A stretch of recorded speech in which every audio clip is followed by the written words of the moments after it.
Imagine a world where the color of your skin acts as a permanent barrier, dictating every step you take and every door that remains locked. In the 18th century, law was not a shield for all, but a weapon wielded by the few. Your status was predetermined before you drew your first breath. The borders of your life were drawn by legislation, not by ambition or capability. If you were born into the wrong category, your ability to trade was capped. Your legal standing was non-existent, and your physical freedom was a privilege that could be revoked at any moment by a court order. It was a landscape of ironclad silence, where the promise of liberty collided with the reality of systematic suppression.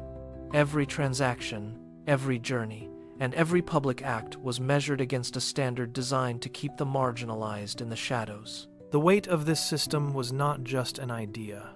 It was a constant, crushing pressure on the pulse of daily life, turning the simple act of navigating the world into a dangerous, high-stakes gamble against an invisible and unforgiving hierarchy.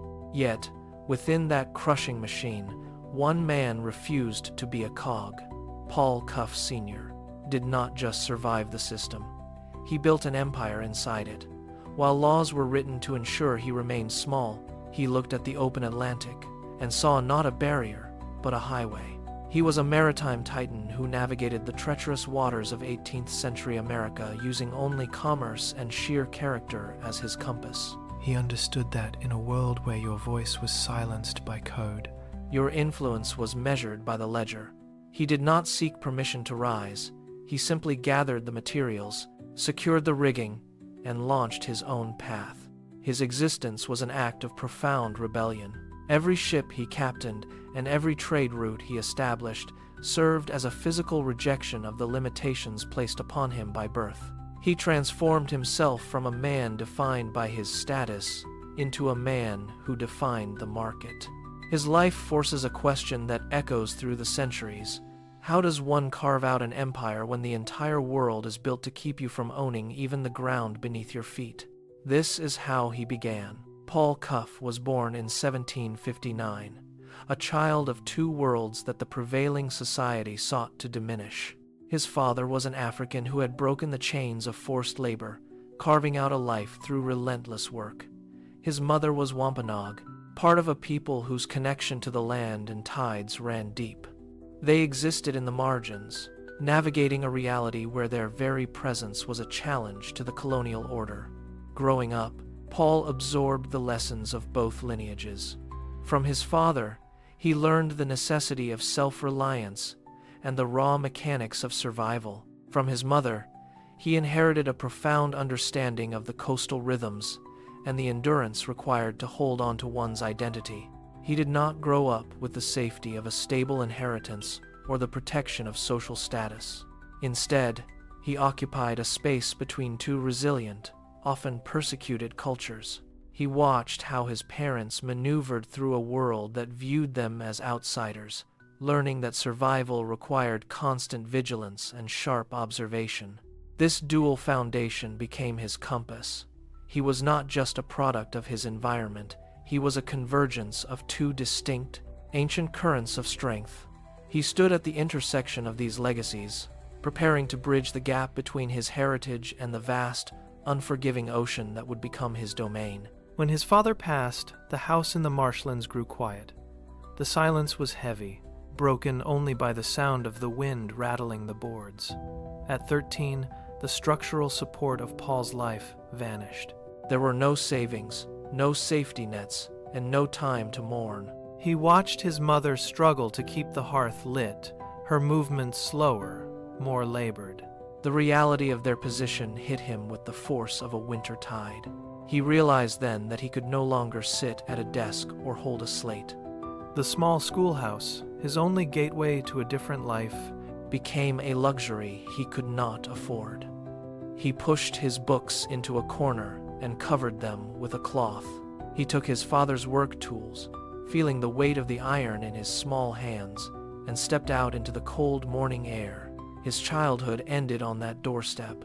He walked toward the docks, his eyes fixed on the horizon, knowing that every meal for his family now depended entirely on his own two hands. The transition was brutal. He left behind the promise of words and equations, trading his future for the immediate, relentless demands of survival in a world that offered him no mercy. The nights were the only time he could claim for himself.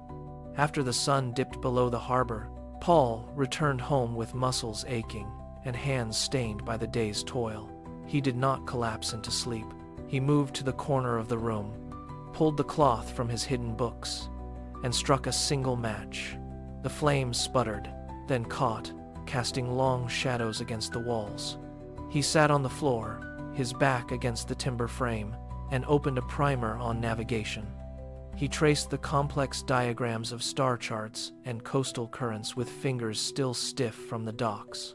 He forced his mind to transition from the physical rhythm of loading crates to the precise logic of geometry. When the candle flickered low, he trimmed the wick with his thumbnail, refusing to let the darkness reclaim his focus. He calculated angles of drift and plotted imaginary courses across the Atlantic, learning to read the language of the sea from ink on paper. Every equation solved was a wall knocked down. He was not just studying math, he was building a map for a life that society insisted he would never lead. By the time the candle melted into a pool of wax, he had mastered concepts that men twice his age struggled to grasp. He blew out the light, the smell of smoke lingering, his mind already charting the path toward the open water. The harbor was a chaotic sprawl of wet wood and shouting men, but the ship was a different beast entirely. When the lines were cast off, the reality of the open Atlantic hit Paul like a physical blow. The deck heaved under his feet, slippery with salt water and slime. He was no longer a student. He was a tool for the ship to use. The wind whipped across the railing, carrying a biting chill that penetrated his skin. He scrambled to secure the rigging as the swells grew, the bow plunging into the dark troughs with a bone-jarring impact. A rogue wave slammed against the hull, sending a torrent of freezing water surging across the deck. Paul grabbed a rusted iron cleat, his knuckles white, holding on as the ship groaned under the pressure. The ocean did not care about his ambitions or his math. It only demanded labor. A line snapped above, whipping through the air like a lash, missing his temple by inches. He lunged for the loose rope, his boots sliding, his heart hammering against his ribs. He hauled the line tight, his muscles screaming in protest. By the time the storm subsided, he was soaked, shaking, and exhausted. He stood on the swaying deck, looking out at the endless, indifferent gray horizon. He had faced the Atlantic and remained standing. He realized then that the sea was a mirror of his own life. Brutal, unpredictable, and entirely his to master. The rhythm of the Atlantic became his pulse. Paul no longer fought the ship. He anticipated its role, his balance shifting instinctively with the pitch of the deck. He moved through the rigging with a speed that drew the eyes of the veteran sailors. When the sextant was passed around, he did not just watch. He studied the horizon, calculating the drift against the stars he had memorized in the dark of his room. The shift came during a fog-heavy crossing. The ship's navigator miscalculated the approach to the channel, steering toward a hidden reef. Paul saw the discrepancy in the water temperature and the changing color of the wake. He spoke up, his voice cutting through the damp air, offering a correction. The captain hesitated, then checked the charts. The adjustment was made just as the rocks emerged from the gray mist. Silence followed on the deck. It was not the silence of fear, but of sudden realization. From that day, the tasks changed. He was no longer assigned the heaviest lifting. He was given the wheel. He learned the currents that dictated trade routes and the psychology of the men who manned them. He earned every inch of his rise, proving that skill was the only currency the sea recognized. By the end of the season, the crew looked to him for direction. He had climbed from the lowest rung to the threshold of command. The final step was not on water, but on land. Paul stood in a dimly lit counting house, his hands calloused from years of hauling lines. He presented his ledger to the merchant, a man whose family had traded for generations. The merchant looked at the numbers, then at Paul, his eyes narrowing. He doubted a man of Paul's background could command the credit necessary for a purchase of this magnitude. Paul did not argue. He laid out his logs from the previous season, showing the exact routes and the precise profit margins he had secured for his former captain. He spoke of currents and trade winds with the cold accuracy of a man who owned the sea. The merchant's skepticism wavered. He eventually pulled the quill from his inkwell and signed the papers. A week later, Paul stood on the docks before his own vessel. It was smaller than the ships he had previously served on, but it was his. He ran his hand along the rough timber of the gunwale, feeling the solid, unyielding reality of ownership. He stepped onto the deck, his boots finding a rhythm that belonged to no one but himself. He was no longer a hand to be hired. He was a master of his own destiny. He gave the order to weigh anchor, and for the first time, the wind filled the sails for his own profit. One ship became 2, then 4, then a fleet that cut through the Atlantic swells in perfect formation. Paul watched from the quarterdeck of his flagship as his vessels maneuvered in unison, their white sails catching the morning light like a sprawling, coordinated machine. Managing one vessel had been a test of skill. Managing a fleet was a test of vision. He established a system of rotating routes, ensuring that while one ship offloaded cargo in the north, another was already clearing customs in the south. Every arrival was a calculated move in a game he had mastered. He kept meticulous records, his ledgers tracking the price of salt, grain, and timber across a dozen different ports. The sheer scale of his operations forced the established maritime houses to take notice. He was no longer an anomaly. He was an institution. On the docks, the sight of his house flag flying from multiple masts drew crowds. He stood at the center of this movement, orchestrating the ebb and flow of goods across the ocean. The expansion was not merely about wealth. It was about reach. He had built a network that functioned independently of his direct presence, a testament to his planning and the loyalty he demanded from his crews. The Atlantic was no longer a barrier, it was a bridge he controlled. The horizon belonged to him, but the ports were where the true battle for legitimacy began. Paul guided his flagship into busy harbors, where the arrival of a vessel commanded by a black man sparked immediate, silent scrutiny.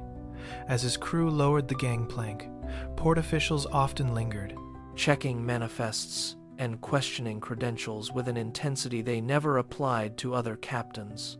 Paul met them on the dock, his demeanor calm and his paperwork perfect. When an inspector challenged his right to trade, Paul held up his ledger, pointing to the seals and signatures of international authorities. He did not ask for entry. He demanded the recognition his commerce earned. His ships were loaded with goods that local markets required, making his presence an economic necessity that overrode their prejudices. He watched the officials retreat, their skepticism replaced by the cold reality of the ledger. In every port from the northern states to the Caribbean, he stood as a singular disruption to the status quo. He moved through these spaces with an unshakable purpose, turning the docks into platforms for his existence. He was a man who refused to be excluded from the global economy, and by simply docking his fleet, he forced the world to acknowledge a reality it had tried to deny. The gold filling his vaults was never the objective. Paul viewed the rising profits from his fleet as a dangerous, necessary fuel for a different kind of commerce, the trade in human potential. While his peers reinvested in more ships, Paul redirected the surplus into the physical foundations of a new society. He sat in his study late into the night, mapping out the distribution of his capital, not for personal gain, but to purchase land for schoolhouses. The ledger entries shifted from shipping manifests to lists of textbooks, desks, and building supplies. He knew that money earned in silence would be quickly forgotten, but money spent on education would create a legacy that no law could easily dismantle. His wealth became a tool of defiance. He walked through the construction sites of the integrated schools he financed, watching the frame of a building rise where a field once stood. This was a precarious gamble, By creating institutions that operated outside the state-sanctioned boundaries of his era, he was effectively painting a target on his own back. He did not care. Every coin he spent was a calculated strike against the limitations placed upon his people. He was building a fortress of knowledge, preparing to challenge the very structure of the society that had tried to keep him small. The final ledger of the year arrived on his desk, not from a shipping partner, but from the state treasury. Paul spread the documents across his table, the heavy parchment crackling in the quiet room. These were tax assessments. He had paid them faithfully, contributing his share to the growth of Massachusetts, yet his name remained absent from the local voting rolls. He traced his finger over the signature line of the tax form, then looked toward the town hall window in the distance. The logic of the state was a circle of glass. He was wealthy enough to support the government, but deemed unfit to participate in it. He held the receipt for his latest payment, the paper feeling unnaturally heavy in his palm. Every coin he surrendered to the tax collector was being used to fund the very legislative sessions that debated his exclusion. He paced the floor, the weight of this contradiction pressing against his chest.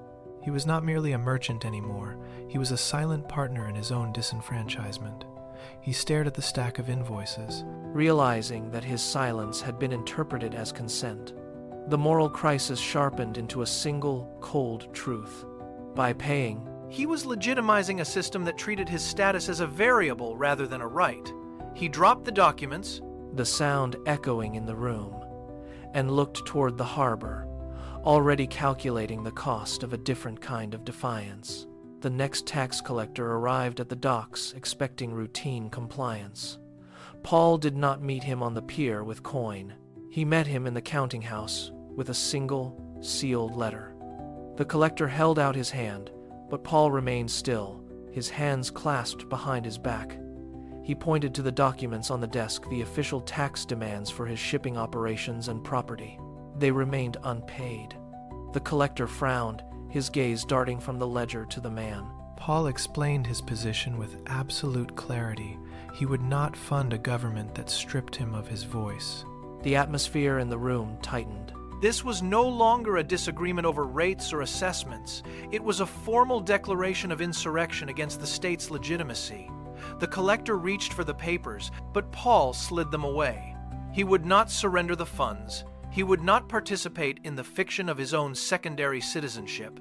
When the collector finally left, empty-handed and furious, the silence that followed was heavy with consequence. Paul stood at the window, watching the man walk toward the town center to report the news. He knew the authorities would respond with force, lawsuits, or seizure of his ships. He smoothed the front of his vest and turned back to his desk. The era of silent contribution had ended. The challenge to the state was now official.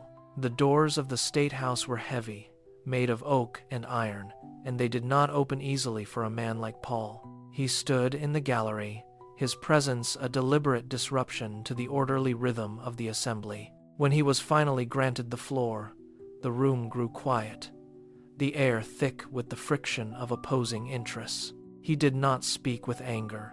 He spoke with the precision of a navigator. He laid out the ledgers of his trade, showing the scale of his commerce, the taxes he had paid, and the direct link between his labor and the state's prosperity. Every sentence was a calculated strike against the logic of exclusion.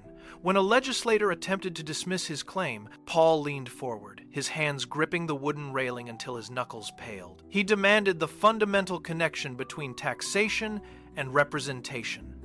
The room shifted. The smug indifference of the officials crumbled under the weight of his undeniable logic.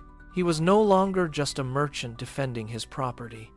He was a legal force dismantling the pillars of their bias. He did not ask for a favor. He stated a requirement for justice. By the time he finished, the assembly was forced to confront the contradiction that had long been ignored. He had turned his life's work into a weapon, and for the first time, the halls of power were listening. Victory in the legislative halls was not enough. Paul observed the town's children, separated by the invisible lines of color and status, and recognized that the true chains were forged in the absence of opportunity. He proposed a school, a singular place where every child could learn, regardless of their heritage. The town fathers refused. They argued that segregation was the natural order of their society. Paul did not argue back. He walked out of the meeting, found a plot of land on his own property, and began to clear the ground himself. He hauled timber and stone, turning his own resources into a foundation for a new reality. He paid for the materials, The construction, and the teachers' wages, effectively building the schoolhouse as a direct challenge to the state's exclusionary laws. When the doors opened, the town watched in silence. Children crossed the threshold together. Taking their seats in the same room, Paul stood by the frame of the entrance, watching the first lessons begin. He had bypassed their laws, ignored their social norms, and created a space where the future was determined by potential rather than birthright. It was a quiet, permanent revolution, built with wood and nails, proving that he could construct the change he wanted to see, even when the rest of the world stood firmly against it. The schoolhouse was a success, but Paul's vision had expanded far beyond the borders of his home. He turned his eyes toward the Atlantic, the same vast expanse that had once been his workplace, now viewed as a bridge to a different future. He proposed a voyage to Sierra Leone, an ambitious plan to establish a hub of economic independence for free Black Americans. The skepticism was immediate. Merchants in the port called it a dangerous gamble, citing the volatility of the sea and the uncertainty of foreign lands. They told him the risks outweighed any potential for progress.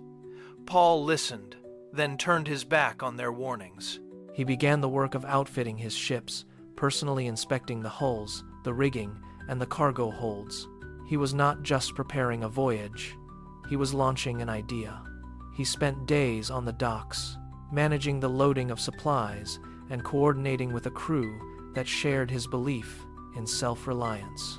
When the final sail was hoisted, the wind caught the canvas with a sound like a whip crack.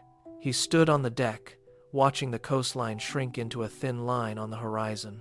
He had staked his name, his fleet, and his future on this crossing. The ocean was wide and unforgiving, but for the first time, he was sailing toward a destination he had defined himself.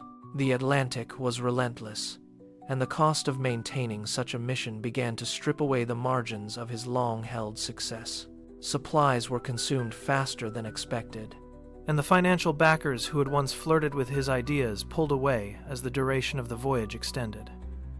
Paul received the reports in his cabin. the ink still wet on ledgers that showed a rapidly vanishing fortune. He had two choices: return to the coast and salvage what remained of his personal empire, or push forward into the unknown. He chose the latter. He authorized the sale of his warehouses and trading posts back home, turning decades of accumulated gold into provisions, medicine, and tools for the voyagers. He watched the ledger balances drop to near zero. Yet his focus never wavered. To him, the currency of his life was not in the coins he held, but in the future he was financing for others. He stripped his own accounts bare, ensuring that every ship in his fleet remained fully stocked and seaworthy. The weight of his wealth was gone. Replaced by the heavy responsibility of a man who believed that true power was found in what one gave away, not what one hoarded. He stood at the helm, penniless but purposeful, steering the fleet toward a horizon that finally promised a new beginning for his people. The ledger books were empty, but the world he had influenced was beginning to take shape. Paul walked through the rooms of the schools he had financed, listening to the sound of students learning. These were not abstract concepts. They were stone, wood, and active minds. He had shifted the paradigm from mere protest to the creation of permanent foundations. In every town where his ships docked, he left behind more than cargo. He left behind a blueprint for economic self-reliance. He built systems where others had only offered empty promises. He knew that rhetoric was a fleeting wind, easily ignored by those in power. But a functioning school or a sustainable trade route was an undeniable reality. He stood in the center of a bustling harbor, watching the exchange of goods and ideas that he had made possible. He had proven that leadership was defined by the tools one placed in the hands of others. He did not seek to rule. He sought to enable. His life became a testament to the fact that real progress is measured by the institutions that survive long after the architect has left the stage. He had built his empire not on the shifting sands of profit, but on the bedrock of opportunity. Yet, time has a way of smoothing over the sharp edges of history. Decades passed, And the name that once commanded the Atlantic trade lanes began to drift into the quiet corners of forgotten records. You search for him in the textbooks of his era, and you find only gaps. the schools he built were repurposed. The trade routes he mapped were claimed by others. It is a quiet tragedy, the systematic erosion of a man who fought to be seen. Archives hold only fragments of his correspondence, while the institutions he fostered were stripped of his influence. How many other architects of progress have been washed away by the tides of convenience? We look back now, and we are forced to confront a hollow space where a giant should stand. The silence in the historical record is loud. It demands that we ask why such a life, built on such immense sacrifice and foresight, was allowed to slip into the shadows. His story is not just a biography. It is a missing piece of the national narrative. We are left with the chilling realization that history is a selective filter, and it has failed to hold onto the man who once held the world in his steady, capable hands. But the truth does not truly vanish. It waits for those willing to look. Paul Cuffe Sr. remains a beacon not because of the records that survived, but because of the path he carved. He proved that the boundaries set by others are merely lines on a map, not obstacles to the soul. When you face the limitations of your own time, remember the man who stood on the deck of his ship, staring into a storm that everyone said would break him. He did not ask for permission to succeed. He did not wait for the tides of society to shift in his favor. He set his own course. His journey stands as a permanent reminder that the human spirit possesses a capacity for expansion that no era can fully suppress. Every barrier is a challenge. Every horizon is an invitation. You are the architect of your own navigation. You hold the rudder. You decide where the current leads. Look toward the edge of your own world, past the obstacles that stand in your way, and recognize that the vast, open water is still yours to claim. The horizon is not a destination. It is a beginning. Sail beyond it.